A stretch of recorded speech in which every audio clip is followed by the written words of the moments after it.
Hello, everyone. I hope everyone's having a good week.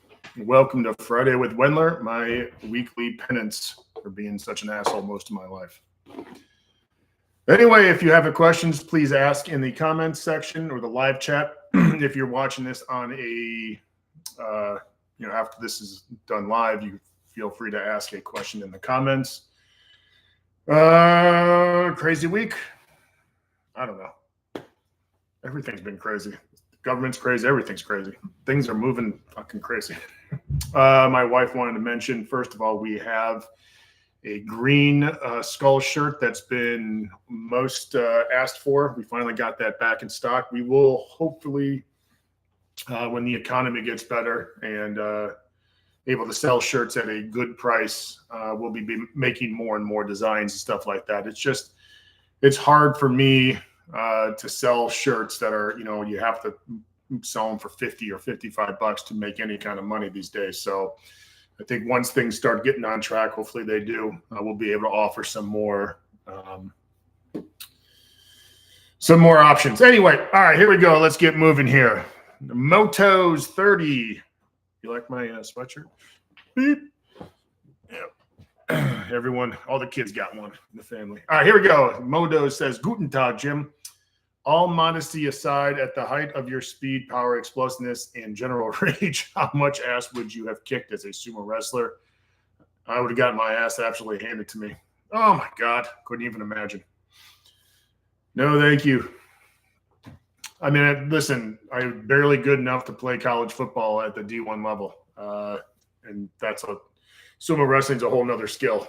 I wrote about this a couple times in the I've been kind of obsessing about this the last basically year, but I look back and I kind of see where I was headed. But all the work I want to do with kids and people and ideas, I always want to work with kids who are average, about not NFL guys or crazy freaks. I want to work with the average dude and make him good. And I can tell you that those guys at the top, at the sumo wrestler, man, they're good. For whatever it's worth, I did spend a week in Japan as an ambassador for college football after I was done. And that was one of the most memorable weeks of my life. Absolutely loved it.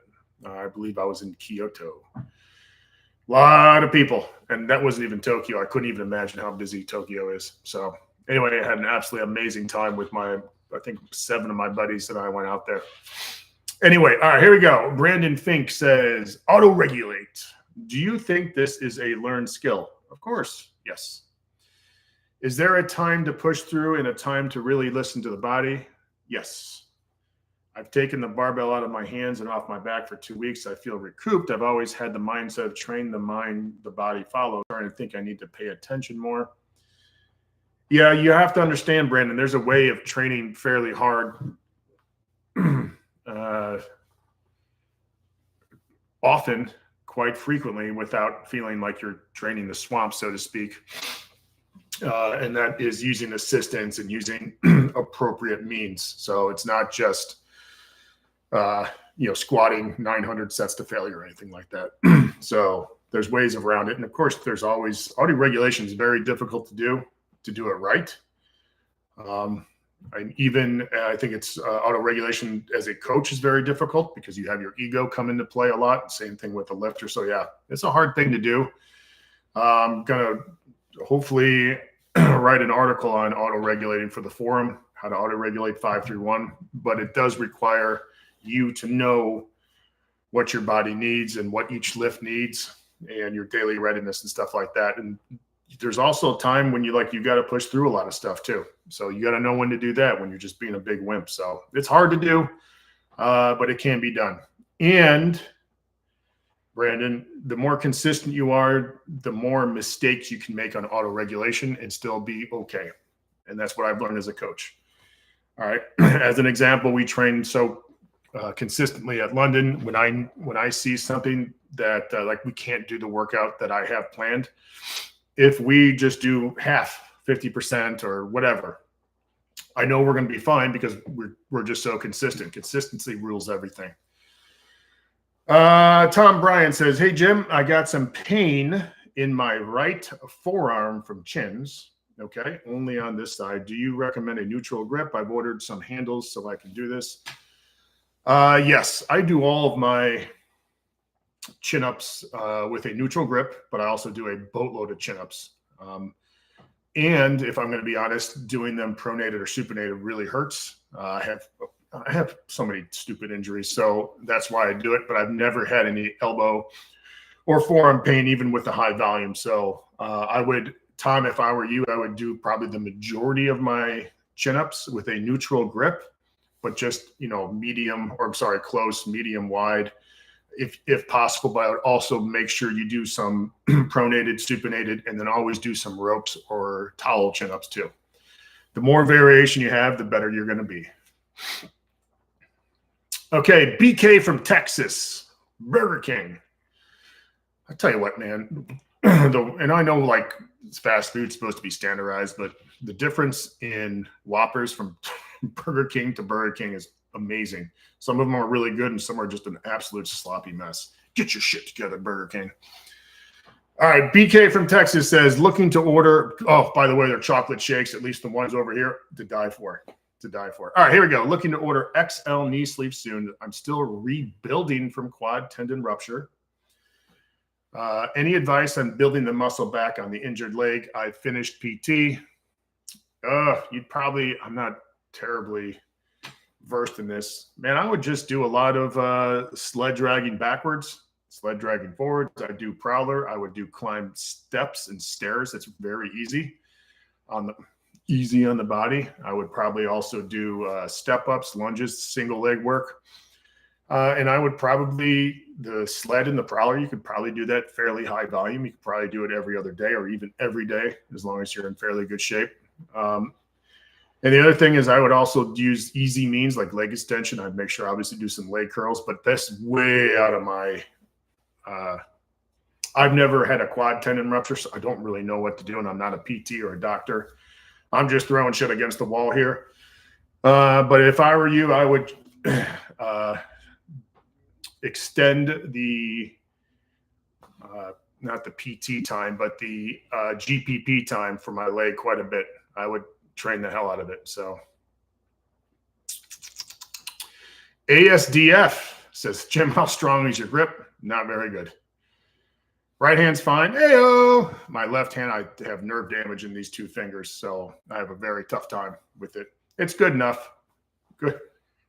I could hold on to you, girl, if that's what you want to know. I can hold my wife's hand. That's fine, right? I don't have very big hands, though. And my oldest son, Mason's got my small hand syndrome, too. And James's hands are fucking massive. He's got, like, paws. Holy cow. 2 weeks ago, I was picking James up from boxing. It was the first time I saw him like he was muscular. It was really crazy looking. I didn't say anything because I don't want him to give a big head, but holy shit. He just tested on pull-ups, I don't know, a month ago, and did 17 pull-ups. So, but his legs are starting to get strong finally. All right, here we go. Eddie Fleury says, hey, Jim, I've been working with Joe DeFranco, and he's helping me program for my groups at my gym. That's awesome. And I mentioned using Walrus as our finisher one day. Any suggestions for doing this for Gen Pop groups of 5 to 6? So what my wife does, and I've done this before, is you have, I would probably choose 3 to 4 movements. So we'll just do this as an example. We can do chin-ups, squats, push-ups, and chin-ups, squats, push-ups, and jumping jacks, okay? And you give each person, because you only have groups of 5 and 6, you'll give them a target number, and you'll do every minute on the minute for, let's say, 5 or 10 minutes. So some people, some people might be able to do 10 jumping jacks, 10 squats, 5 push-ups, 2 pull-ups. Another one might do 10 jumping jacks, 5 squats, 3 push-ups. Now, if they can't do a pull-up, what you can do is you have them do a jumping pull-up and just hold for like 5 seconds or something like that. I think the other thing is the kids that my wife coaches, they can't do pull-ups. They have to do 5 burpees instead, 5 4-count burpees. So there you go. But I would probably just prorate the exercises and the reps, prorate the reps on the exercise and then go from there. But I would do it every minute on the minute. That way everything is kind of condensed and you don't have stragglers just kind of hanging out. Now you can choose what I'm just giving the example of those exercises. You can do 4, you can do 3, you can do whatever you want.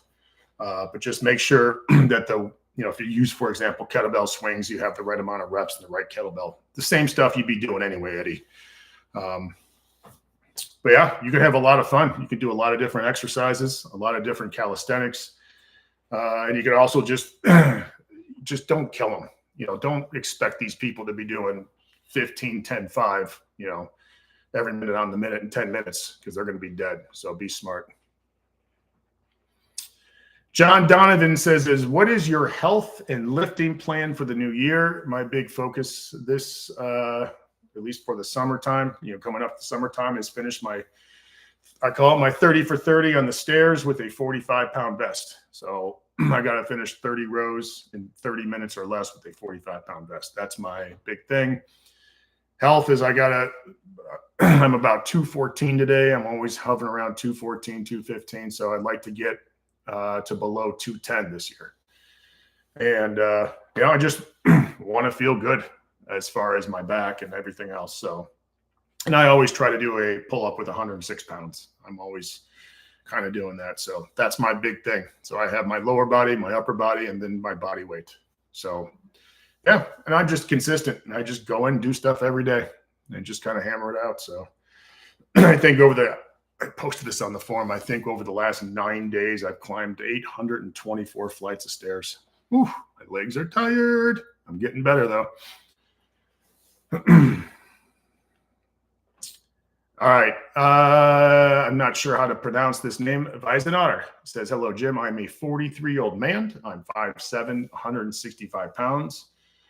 I started 531 Born But Big program 2 weeks ago. Do you think I can keep following the program without bulking? Well, you have to still be eating. I mean, there's a difference between bulking and then eating for strength and putting on muscle. So you have to make sure you're eating for muscle. You just can't just be eating willy-nilly. And the other thing is I would not recommend doing any program, forever. So it just doesn't work like that. It sounds good. I just don't think that's the right thing. Your body's going to get beat up. You're going to get bored. You're not going to have the same kind of, enthusiasm. So I recommend no more than 6 weeks and then just vary something. You can always vary some movements and exercises to keep things fun. So, but you've got to be eating correctly or you're just not going to be recovering. You're going to feel like crap. So I'm not sure you have to be bulking, but you got to be eating eat like an adult male who wants to put on some muscle. So. Okay, Timmy B says, maybe a dumb question, but how do you know when you're training intense enough? Is it going to failure or leaving 1 to 2 reps in the tank on every lift? I don't know how to answer that question because, we don't lift to failure at London. I didn't really lift to failure, at least on the main list, that much.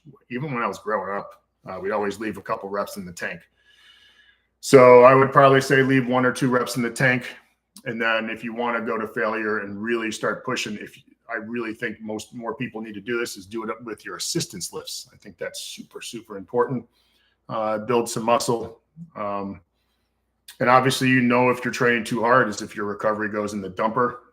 So it's either you're training too hard or your recovery methods are stupid. And usually it's a programming issue, sleep issue, eating issue most of the time. So with the main lifts, especially for the lower body lifts, the stronger you get, the more reps you have to leave on the table, so to speak. So that's also a big thing. James, for example, he can train to failure, so to speak, even though we don't have him do it, but it's not going to be as categorically insane to his body. Boy, that's a horrible term. It's not going to have the same effect as someone who's been training for 20 years and is super, it's got and intramuscular coordination is very strong. There's a big difference between deadlifting 95 pounds for a set of 15, almost, to near failure than a guy deadlifting, 685 for 12 or 15. It's a huge difference, massive difference, even if they represent the same percentage of their 1 rep max. So just understand that. All right, here we go. Osiris, 52 years old, started lifting 4 years ago. I run 5 through 1 in the evenings and lunchtime circuit based on rotation of pull, squat, push. All right, okay. Does this work to replace assistance work? Yes, you'll be good. That's fine, man, especially if that's what you got to do. That's fine. I think that's a great idea. You're making the most of your time. And I think older guys, for the most part, if you can get away with shorter workouts, I think that's an awesome thing. As long as you're consistent, I think that's good. So yes, that does work to replace assistant work. All right, Jeremy R says, opinion on health tracker wearables like the Apple Watch. Man, I don't know anything about those. I think my wife has one, has some kind of watch, and she tracks a whole bunch of stuff. I think it would be awesome to do. We're thinking about getting James one, but you know, it's one thing to kind of read it, and I think you need to interpret it. You have to be smart about that too. So yeah, I think if you have access to one and you're willing to listen to it, so to speak, and you have options in auto regulation, I think it's a good thing.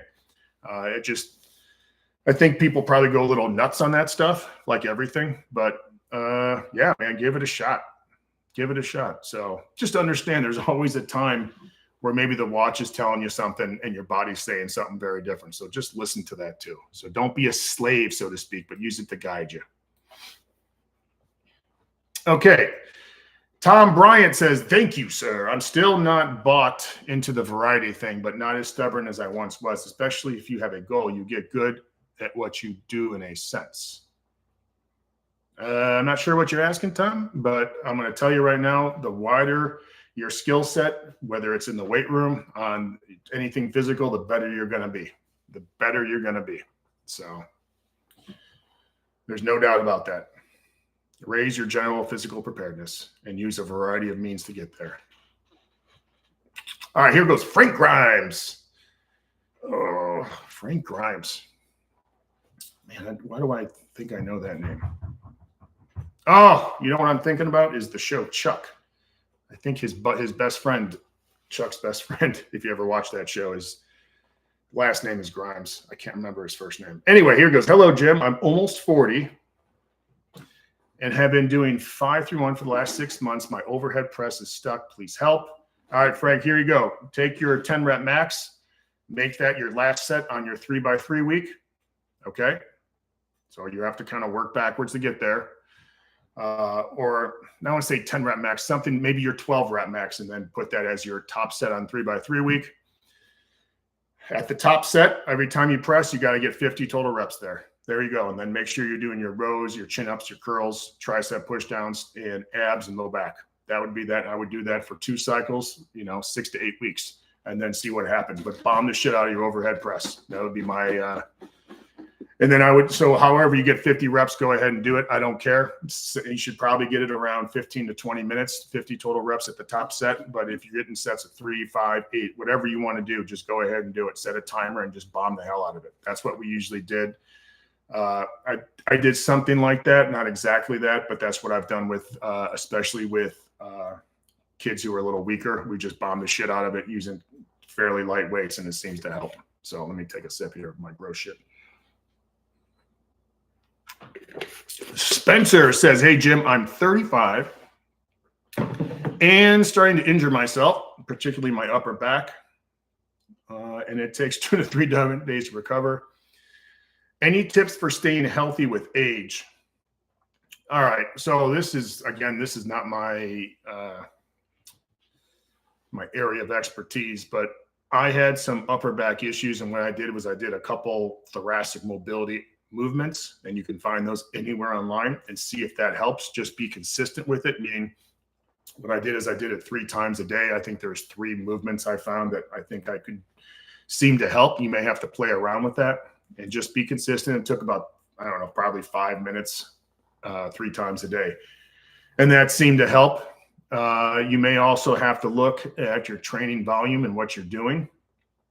And listen, you got to be a little smart about the volume that you do too in training.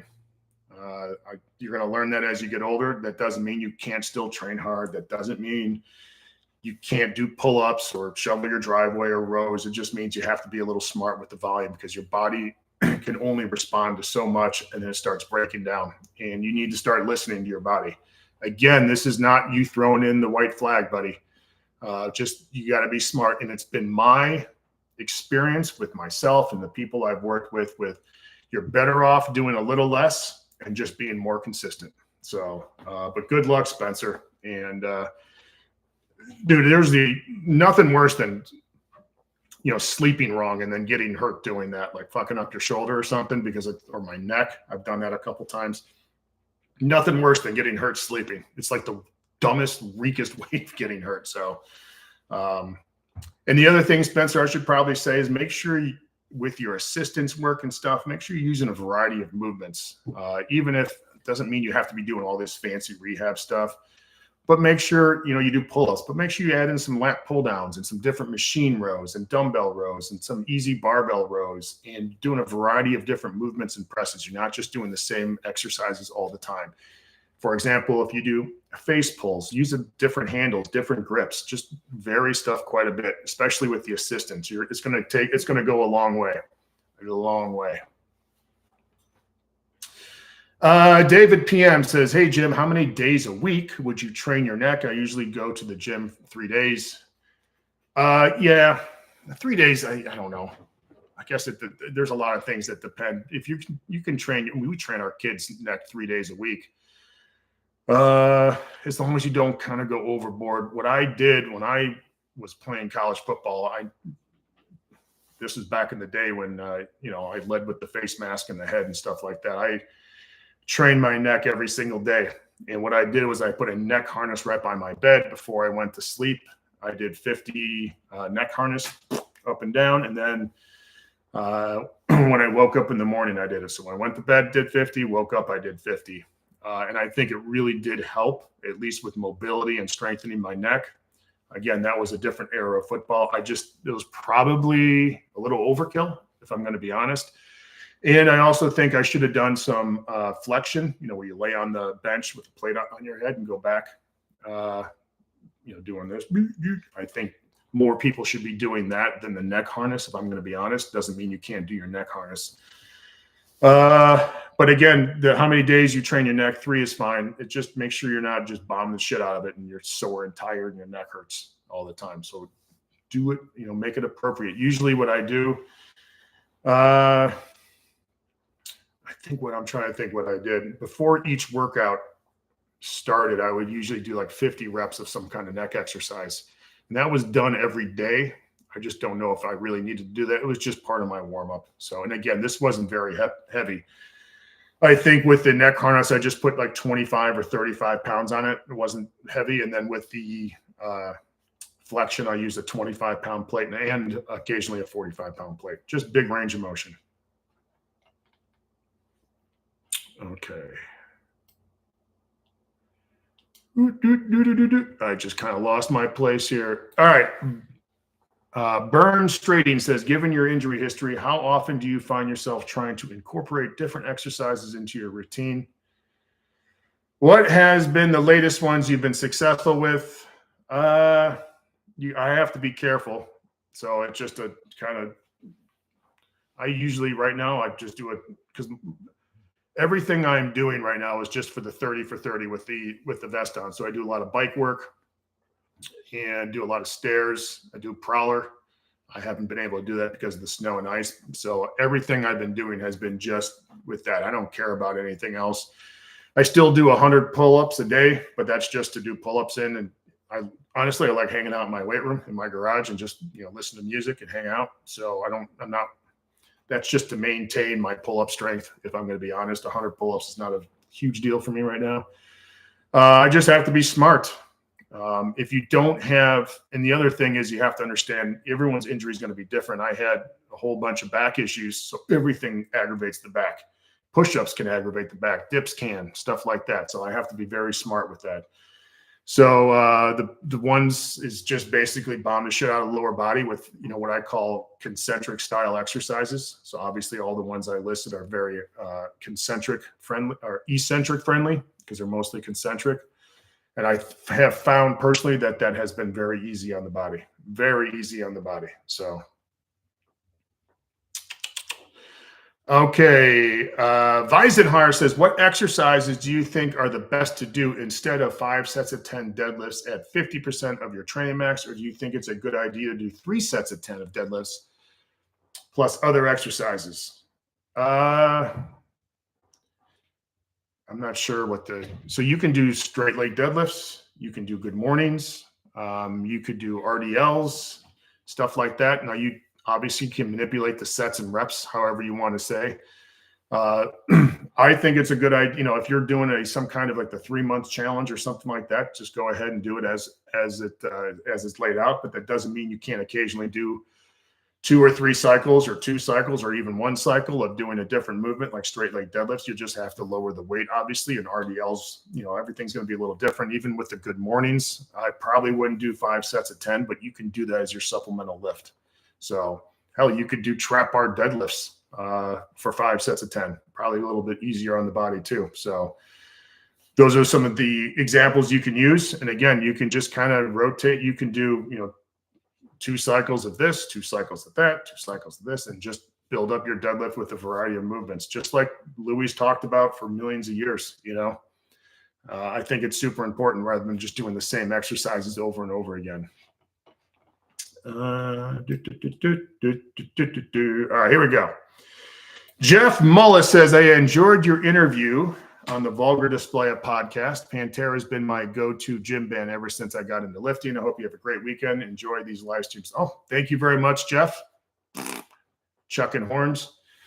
For those that don't know, I have, since I still remember I was in 3rd grade and my cousin, Scott McConaughey, showed me, he brought a boombox. We were driving up to the Brewers game, the Milwaukee Brewers game. And it's the first time I heard hard rock. I remember Blue Oyster Cult. He had Some Enchanted Evening, the live one. We had a killer version of Godzilla, much better than the studio version.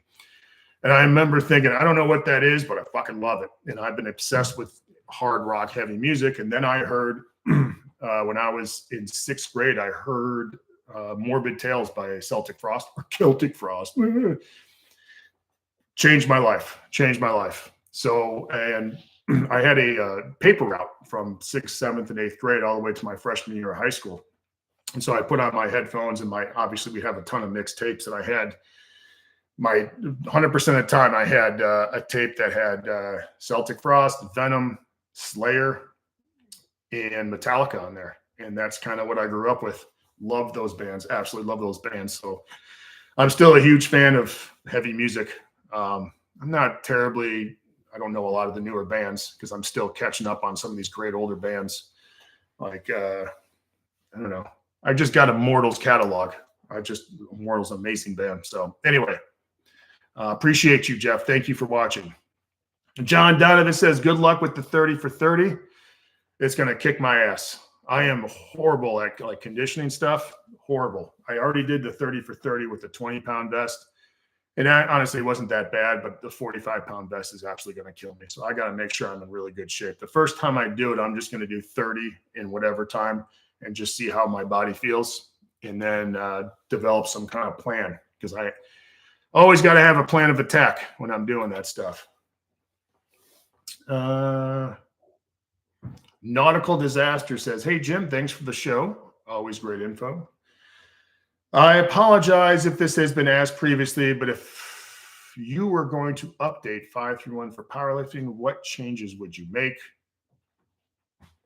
I'd have to look at the book. There's probably not a lot. Listen, man, powerlifting is like a very cool sport because it's very simple. And the one thing I would probably tell everyone to do is make sure you're building muscle, especially on your upper body. I cannot stress that enough. And I say this, and I don't mean this because I had to swallow this pill. Stop trying to peak a 225 bench.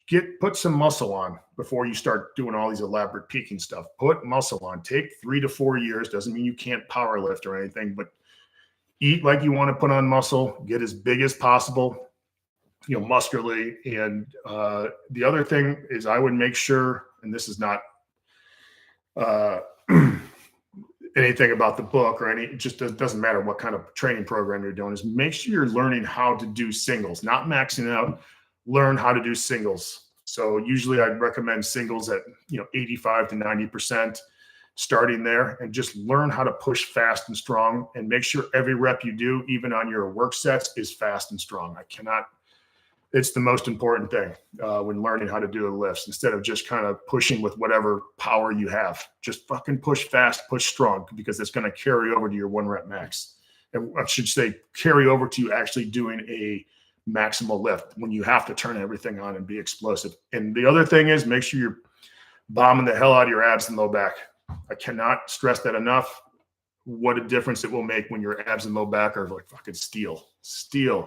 A couple crunches, not gonna help you unless you've never done any ab work. Then it will help you. But anyway, Vincent says, "Good morning, homie. I'm trying to figure out deloading." Yeah, good luck. What are your thoughts on my doing the min volume on 5-3-1 Prilipin and then go ham on assistance if I feel good? I think that's a good idea, Vincent. But if I'm going to be completely honest, I think the assistance, you can go ham on the assistance, but I would do assistance work that is not stressful. And I'll give you an example. Let's say, I'm just going to use our prior lives as an example. Let's say, we usually, we floor press, and then we did weighted dips, and then heavy rows, and then shrugs and upper back work. Instead of that, you would do tricep push downs, 3 sets of push-ups, some lat pull downs. So your exercise selection as the assistance has, even if you want to go crazy, has to fit into the deloading narrative, so to speak. So you're not going to pick exercises on the assistance that are going to be a little more stressful to you. That's what I would probably recommend. I think you'll feel way better that way, way better. So here's I'm trying to think of an example. So as an example, instead of doing like dumbbell work and dips and stuff like that, you would just do side laterals and front raises and stuff as your shoulder work, instead of doing a full range kind of heavier dumbbell or dip or even a weighted push-up, stuff like that. I hope that makes sense. And just then get a huge pump, just a giant pump. And then I think you'd be good to go. Just make sure you keep the speed in. And remember, when you're deloading, Vincent, it doesn't mean you have to always go light. So I would base everything on speed and then go from there, because you could still deload and hit a single at 90%, and that count as a deload, especially on the 5-3-1 Prilipin. So, but good luck, buddy. I will be seeing you soon, right? We're having a dude weekend. The older I get, the more infrequent dude weekends happen. Now it's just family weekend, which is fine. I'm happy I'm with my family. But, sometimes you want to watch The Gentleman. Best movie ever. I don't care what anyone says, besides Ghostbusters. All right, here we go. Frederico says, "Hey, Jim, if you ever come to Eternal City on vacation, you'll be my guest." I don't know what Eternal City is. I assume that means heaven. I don't know. I'm just joking, buddy. I don't know what Eternal City is. Is the Emerald City, is that Seattle? I don't know. Maybe we can go to the Chaz, right? The Summer of Love. Okay. Frank Ryan says The Simpsons. I'm not sure what that means, but I haven't watched The Simpsons in probably 20 years. I think it's still going on. It's insane. Okay. I lost my spot again. All right. In general, was there a list of signs you looked for when to auto-regulate? Just general feeling. If you're down in a malaise kind of thing, you should kind of feel it. If your joints are hurting, that'd be a big one, especially when you get super strong. Some of that stuff starts to wear on you. And the other thing is, when you start warming up, especially on the main lifts and stuff, you can kind of feel, and you may have to, you could always feel it on the bench press, for example, when I hit 315. If that thing felt horrible, I knew, I may take a couple more singles at 315 or, 495 on the squat or something. If it's not popping, I know something's wrong. So you have to be a little smart, but general, just a feeling. You'll know. You can't, again, auto regulation is very difficult to do. You kind of have to know your own body, because sometimes you can push through that stuff and you need to push through that stuff. Other times you got to know. So,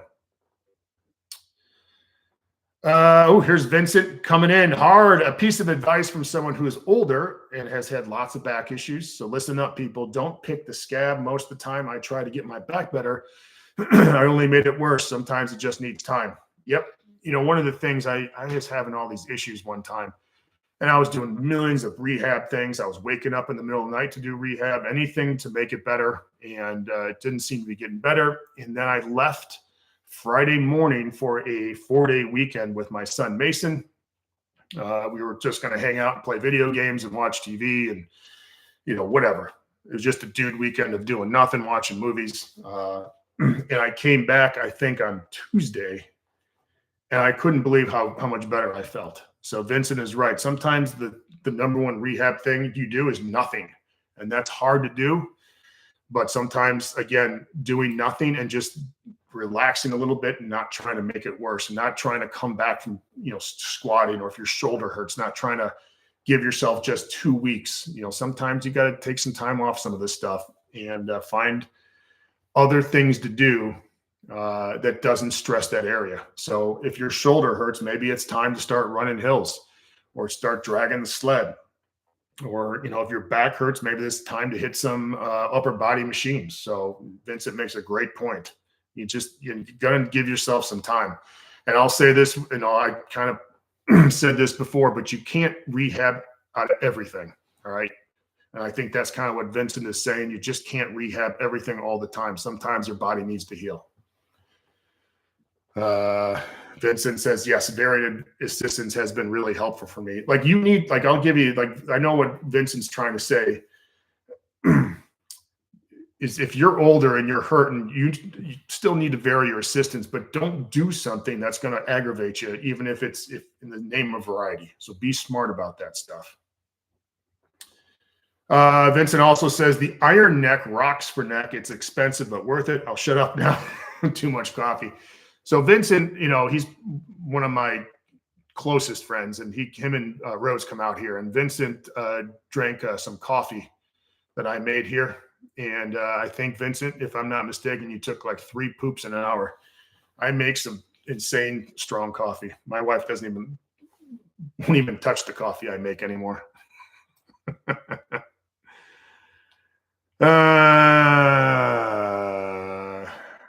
Tower says, regarding your friend and guinea pig that Morningstar was written, how long did he continue to run it? And do you recall any of his numbers? Is he still going? No idea. No idea. That was like 10 years ago, buddy. And that was probably 12 years ago when he did some of the stuff. So I don't remember any of that stuff. Here's the thing is, I don't even know my wife's birthday. I'll be completely honest. So it's hard for me to remember that stuff, Tower. I apologize. Just not something I really remember very much of. Okay. Mark says, hey, Jim, I had asked you a couple of months back about introducing my inactive twin girls to training. We've been doing 4 days a week, 4 exercises, 2 sets. Each rep has to be awesome. It's been great. That is awesome. That is great. And listen, if you are a parent, and I've said this many times, I don't expect my son to be a power lifter or to be the greatest football player or anything, but I expect him to be physically active. And part of that is learning how to train. And it does not take much. Some of the workouts I do with James are 15 minutes at the most, and he gets a ton out of them as long as we're consistent. So, but every day in our house, you have to do something active, whether it's a sport or training. It's non-negotiable. You don't get to just sit around and do nothing all day. So if James isn't playing a sport or doesn't have some kind of practice or anything, he is doing something. Either it's with me or his mom. It's so important to be physically active, guys. Not just physically, but mentally too. Oh, God, what a difference it makes. Listen, I'll just give you an example. When James went to a ropes course with his friends, and you climbing all this stuff, 20 feet in the air, and you've got a helmet on, and you're doing all this crazy shit. Because of his physical abilities, he's not terribly nervous. He feels confident. You see a lot of kids who don't have that, and they're too scared to go out and do stuff with their friends or with their classmates or anything. It opens up an entire different world just being physically fit. Again, you don't have to be Ronnie Coleman. You don't have to be an NFL football player. You don't have to train for an hour a day or anything like that. It makes a huge difference physically and socially and mentally. All right, here we go. Enough on my soapbox. Bradley says, thank you for your expertise, time, and guidance. It's greatly appreciated. You are very welcome, man. I appreciate it. Duncan Wonder Gem says, hey, Jim, do you think that the total volume you do for the main lifts or variation of the main lifts should increase over time if you want to keep on improving? This is a good question because there's a common idea that yes, but what are you going to do? Like just end up doing 5,000 reps? So I think, so let's just answer your question. No, because there was a time when I was very strong where my volume on the main lifts was very low, but the intensity and effort was very high, and I was able to still make progress. So listen, like you just can't be doing, 50 sets of 2, when you're 35 years old because you did 20 sets of 2 when you're, 30 years old or something like that. So I hope that makes sense. There's the other thing, Duncan, you have to understand is I understand volume is important, but so is how you do the lifts and the consistency with you do the lifts and the effort that you do with the lifts. That all comes into play. It's not just a numbers game. All right. Not just a numbers game. Vincent says, I know you suck at texting, but try and remind me to bring your rucksack. I will. That's why I want to try that out. I currently have, let's see here, 28 unanswered texts right now. All right, here we go. Yes. Okay. Bigger muscles increase. Yes. Listen, I'm going to give you Nautical Disaster, I believe, was the one who asked about 5-1 for powerlifting and any changes. But listen, it's been my experience especially with the younger kids I coach, the more muscle we put on a kid, the better off they're going to be. Now, this doesn't mean they're, Mr. Shredded or bodybuilders and we don't train like bodybuilders, but that's my main goal, is to put on muscle mass on the kids. And it takes time, it takes effort, it takes eating, it takes sleeping. But for most people, especially average dudes, you got to put on muscle mass. It is a tremendous indicator of athletic success. All right. Again, this doesn't mean you're 5'10", 270 with like 8% body fat. But if you're 5'10", 135 pounds, you got to put on some muscle mass if you want to play a sport. You're going to be stronger. You're going to be faster. All right. Ignore the freak shit that's out there.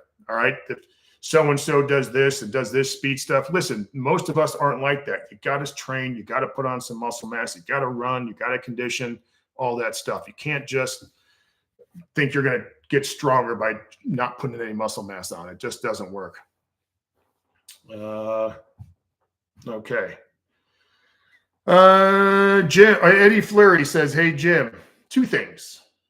Okay. Any plans to do any in-person seminars? No. Let me tell you something, Eddie. Social media has completely changed the seminar world.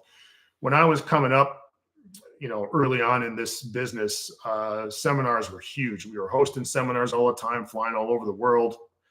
Well, kind of all over the world, but all over the country, a couple of places outside of the United States. But social media allows you to kind of sit doing what we do now and basically having a seminar without you guys forking down all the money and the travel and all that other stuff. So I liked doing the seminars. I really haven't done, God, it's been a long time since I did an in-person seminar. But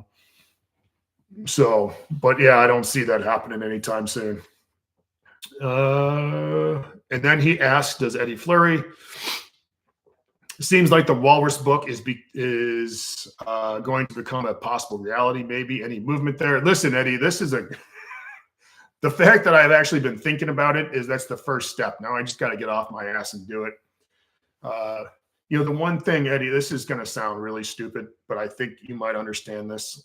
The way that me personally do the walrus stuff is, to me, every issue, and this might be not the smartest thing, when I do that stuff, I feel like I'm just a hammer, and every answer is just to nail the shit into it and just fucking pound. So I'm not actually the smartest person with some of that stuff. So my ways of programming is just fucking do more, do it better, do more, do it better, stuff like that. So I probably have to come up with a more nuanced way of increasing stuff. I think you can kind of will yourself to do some things, not actually the smartest way of doing it. So I have to kind of come up with that. And then the other issue is, like, with a lot of the walrus stuff, if I'm going to be honest, you have to have some kind of strength base to begin with. I don't think you can use that kind of the walrus stuff if you're just an absolute beginner with no physical abilities. And that needs to come into play too, because I don't really have a plan, Eddie, for someone who's never done anything. And it's tough to do. So, okay. David, Mr. Tylenol PM says, here I go with another question. Would you count the biceps tricep work as push-pull assistance? Or do you add it as extra work without adding it to the prescribed repetitions for that day? You can do both. If I'm going to be honest, like, if it's just needless, listen, like, I'll give you an example. If you're doing a deload and you just need to get some work in, yeah, it'll count. If you're going crazy on the dumbbell work and the pull-ups and all that other stuff, and if you want to add it on the end, that's fine. That's fine. So it's going to, I guess the best way to answer is it depends. But there's nothing wrong with, hitting 10 minutes of, supersetting bicep triceps out of any workout. It's fine. It'll be fine.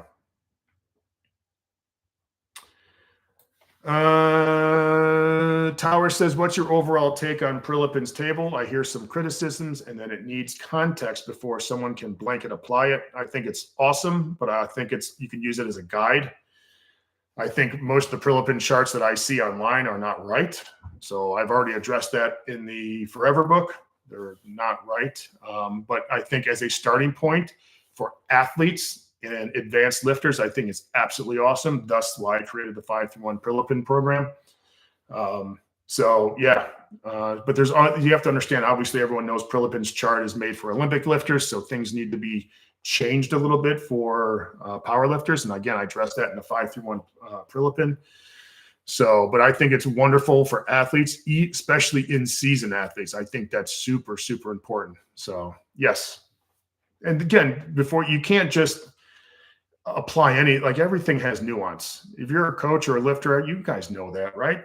Don't just, you got to make some tactical decisions. Tactical. I was out shooting with Peg one time, and I had it was cold out, and I had a jacket on, and I didn't realize, but the jacket had a pocket, or a little pocket, on the sleeve. And Peg took one of my mags, slipped it into my shoulder pocket, and said, "God, so fucking tactical." I love you, Jason. What a dude. All right. In terms of the auto regulation question, this is David Scott. Willis, for me, I'll give myself a week to push through exercises. Usually if I'm having 2 bad weeks in a row, it means I need to back off. There you go. That's very smart. And what's going to happen, David Scott, is you're going to notice that feeling 1 week instead of 2 weeks, and you'll realize, okay, I got to be smart about this. So you kind of, what I like to say, you should deload before you need to deload. When you start to cut it off at the pass, so you don't have any of the bad weeks. But that, again, takes time. Okay, here we go. On which days the main lift is it best to do biceps and tricep isolation exercise? Sorry for my bad English, as it's not my main language. I think you can pretty much do them any day. I don't think it really matters, but for most people, just do it on the days that you press and bench press. So upper body days. I think you'd be fine that way. Okay, here we go. Aches and pains. Says, I remember there was a time last year I had this insane pain that radiated around my mid-back to my sternum area. Couldn't take a deep breath, could barely sleep. Most nights it felt brutal. I'm not sure. All right. Yeah. I think one of the worst injuries, the most annoying injury, I broke a couple ribs when I was playing football. Oh, that was miserable. And the worst part is it was it was during the season. I had to sit out the TCU game, which pissed me off. But that's a whole other story. But I still got to travel, and it was awesome. I believe that was LaDainian Tomlinson ran all over us, but we still won. But that was just, man, I remember because I had to sneeze a whole bunch. God, it hurt so bad. All right. Richard Stewart says, hey, Jim, I recently put your 3 days per week strength training on steroids. For example, squat, explosive jumps, and press, explosive push, and rows. All right. That's awesome. So example, squat, explosive jumps, and press. Okay. I see what you did there. All right. Well, good luck, man. Just remember, Richard, do it for, a couple cycles and then switch to something else. All right. So. All right, Vincent says, hey, regarding your post-college ball training, if you could do it over again, would you have power lifted? If not, what would you have done? I probably would have done something else because I could have power lifted later on in life, if I'm going to be completely honest. I would have taken advantage of my physical abilities and went into something that a job, so to speak, where I could push my physical and mental limits much farther than powerlifting ever would, because there's always time to lift weights and just kind of sit around and lift. So yeah, Vincent, I will talk to you personally about this. I've talked to my old man about this, and it's one of the things I had was, I told my dad that, he's close to 80 years old. I said, the hard thing about life is you only get one of them. And I think of all the directions I could have gone. Now, would I have ended up where I am today? Probably not, right? There's choices have consequences, even if they're good choices. So, but yeah, I definitely would have done something. And there's a lot of things I would have changed. But listen, the problem when you get older is the majority of people, their regrets are things that they didn't do. And one of the things I tell the kids that graduate, and I write them a little note, and I said, just take big chances, man. Take big, big chances when you have the chance. If there's one thing I tell young men, go out and get it, because there's no real, you don't have a family, you don't have a wife and kids and stuff. And this is the time where physically and mentally you're kind of at your peak physically, or not just your peak, but you can train and do all this other stuff hard. And I hate to say this, but you're young and you have ideals and you have, I hate this sounds really bad, but you're not smart enough not to do some of the stuff that they ask young men to do. And that's why you have young, physical, strong men do some insane stuff. I think that's super important. Vincent D says, want to repeat the Iron Sports seminar. Oh my God. So the Iron Sports seminar, that's when we stopped for gas or something on the way there. Vincent drove, and I bought everyone like a 6-pack of Extends, like the boner pills. And I made everyone take all 6 tabs. And I'm not shitting you, dude. I almost died. It was one of the worst experiences of my life. I can't even believe I survived that. I thought I was having a cardiac arrest. Horrible. Horrible. Oh my God. So that's the Extend story. Oh, fucking take them. Everyone's going to have a boner when we do this.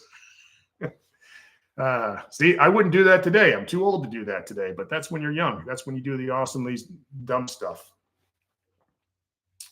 Okay.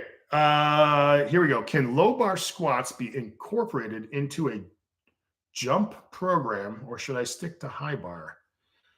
I might try changing my training for my jumping athletic movements. I come from a powerlifting background.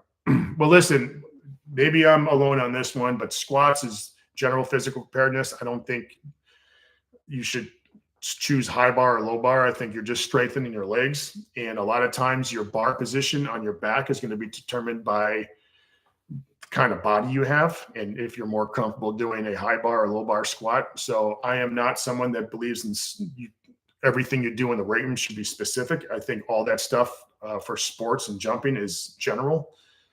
But if one thing sticks, seems to work better than the other, then go ahead and do it. But the most important thing is that you are strengthening your legs, and hopefully, doing this a big range of motion. So I don't think it's a big deal either one. So, But if you want to, if you've had success with the high bar and that's how you feel better squatting, just do it. So as an example, when I'm working with the kids, if they want a low bar, high bar, I don't care as long as they're squatting. Hell, if they want a front squat, we have, I think, 3 kids box squatting. Doesn't matter to me as long as they're doing some kind of squat. So not a big deal. Mr. Coddington says, hey, Jim, just joined a new gym with reverse hyper and belt squat, which is sweet. Would you incorporate these as accessory movements on squat and deadlift day for posterior chain strength? Yes. Yeah, I'd do the belt squats first if I were you, and then end with the reverse hypers, and then obviously some ab work. But yeah, I love reverse hypers, belt squats, glute ham raises, stuff like that, because it's very easy on your low back. And when I was powerlifting, those are like great ways to just to stress the hell out of your low back, hamstrings, glutes, and all that stuff without any additional strain, which may not be a huge deal for everyone. But when you're squatting 1,000,000 pounds and benching 1,000,000, have all this stress, those things I think are godsends for those lifters. And I think it's good for anyone. I think the recovery is much faster on that stuff. All right, here we go. Jim Perry says, hey, Jim, I know you said something about having stomach problems. Did probiotics fix it? Yeah. I mean, I don't know if it's really stomach problems. Not like I had stomach cancer or anything like that, or, something crazy. But yeah, I took probiotics, and I think there's something else, digestive enzymes or something. I don't know. I think it was like an all-in-one pill. And I remember it was a big blue bottle I got at GNC. And within like 2 days, I felt way better. So,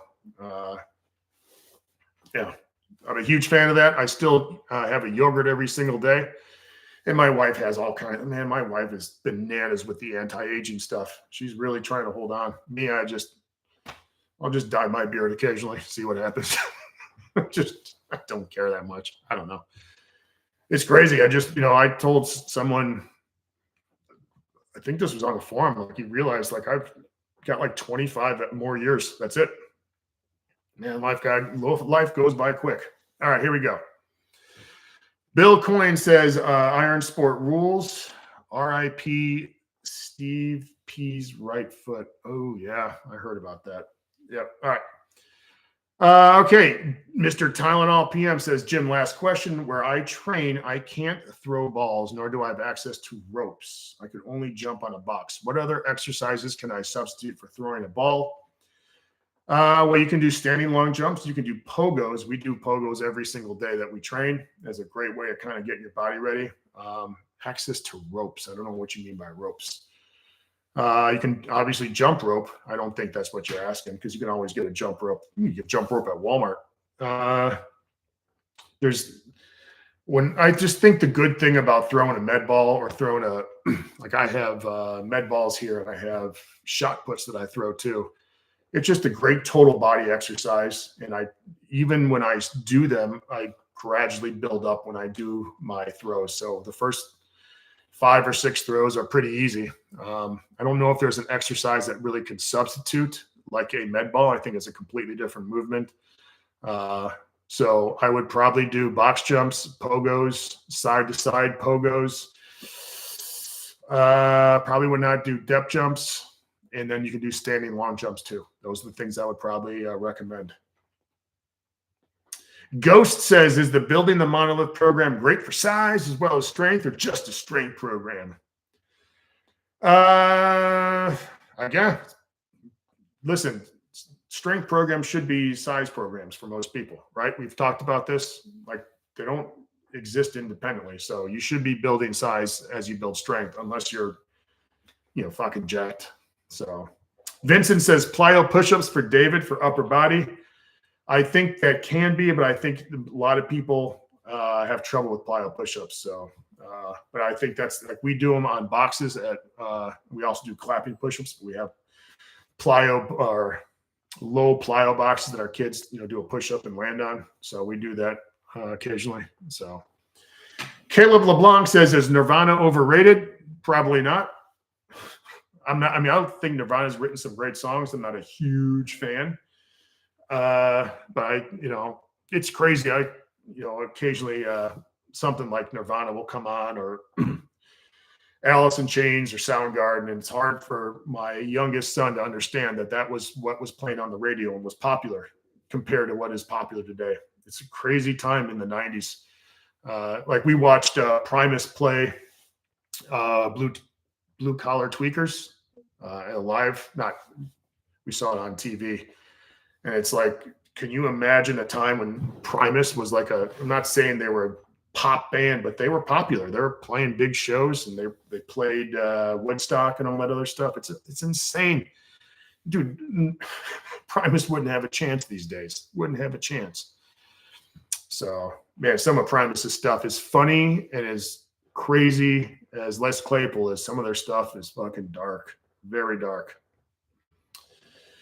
Bill Coyne says, to quote Kerry King, the 90s were weird. Yeah. Listen, a lot of people say that, Pantera was metal's savior, but the whole black metal scene in the 90s was unbelievable.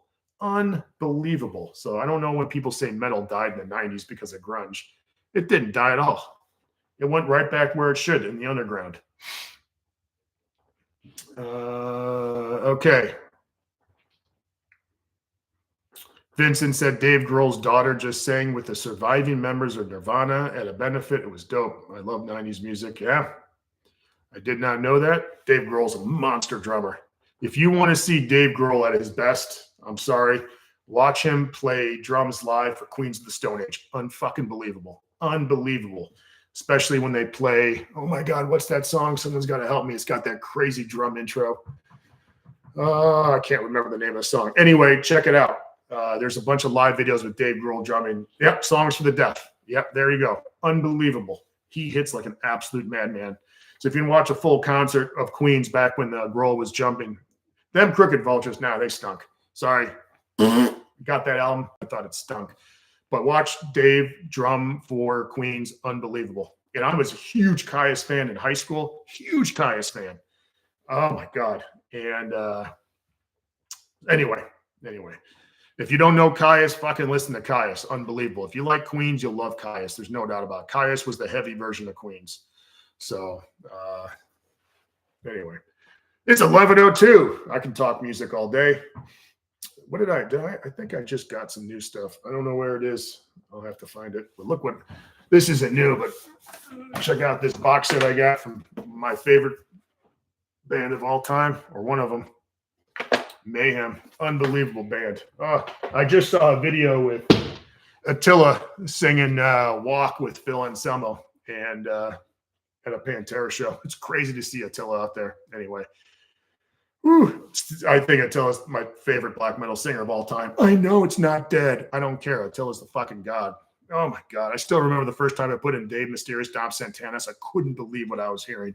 Couldn't believe. Attila rules. Who cares what you say? What am I not, cult enough? You probably worship the ATF, turds. All right, Vincent. I don't know if you're still listening, Vincent. I love you, buddy. All right, I'll see everyone soon. All right, here we go. I've been having my almost 13-year-old boy do a little morning workouts at 6:30. Like, listen, man, kid wakes up. If you need to kind of kick him in the ass, have him do 10 push-ups, 10 squats, 10 push-ups. This shit adds up over time, guys.